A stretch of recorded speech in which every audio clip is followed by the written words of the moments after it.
สวัสดีครับผู้ฟังทุกท่านวันนี้อยากชวนทุกคนมาพูดคุยกันเรื่องใกล้ตัวมากใกล้จนหลายคนมองข้ามนั่นคือเรื่องของความรู้สึกตัว 1. ชีวิตที่วุ่นวายเพราะใจไม่อยู่กับปัจจุบันขณะในโลกปัจจุบัน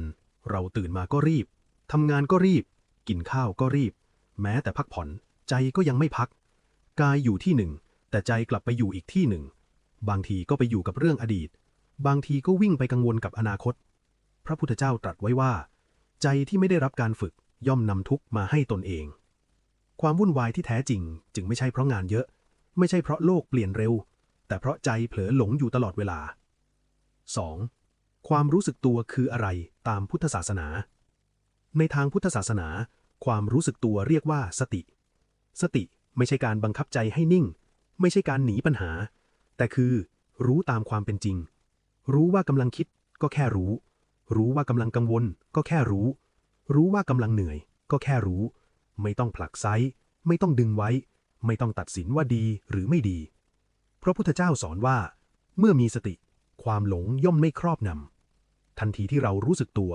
ความทุกข์จะไม่หายไปหมดในทันทีแต่เราจะไม่จมอยู่กับมัน 3. เพราะความทุกข์ส่วนใหญ่เกิดจาก3สิ่งที่พระพุทธเจ้าตรัสไว้คือความอยากความไม่อยากความหลงเมื่อเรามีสติเราจะเริ่มเห็นว่าความคิดก็แค่ความคิดอารมณ์ก็แค่สิ่งที่เกิดแล้วดับเราไม่ต้องเชื่อทุกความคิดไม่ก็ไหลไปกับทุกอารมณ์เหมือนเรานั่งอยู่ริมแม่น้ำเห็นกระแสน้ำไหลผ่านแต่เราไม่ต้องกระโดดลงไปในน้ำทุกสายนี่แหละคือจุดเริ่มต้นของความสงบจากการไม่หลงตามใจ 4. ฝึกความรู้สึกตัวในชีวิตที่วุ่นวายได้อย่างไรหลายคนคิดว่า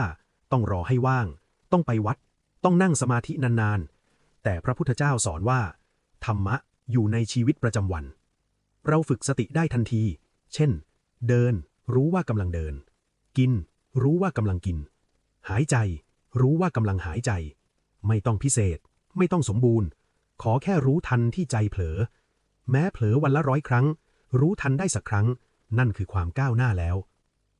5. เมื่อมีสติชีวิตจะเปลี่ยนอย่างไรเมื่อฝึกความรู้สึกตัวต่อเนื่องเราจะเริ่มเห็นว่าใจไม่ฟุ้งง่ายเหมือนเดิมโกรธช้าลงทุกข์สั้นลงมีพื้นที่ว่างในใจมากขึ้นไม่ได้แปลว่าปัญหาหายไปหมดแต่ใจเรามีพลังพอจะอยู่กับมันได้พระพุทธเจ้าตรัสว่าผู้มีสติย่อมถึงความเกษมจากเครื่องร้อยรัดความสงบจึงไม่ใช่สิ่งที่ต้องไปหา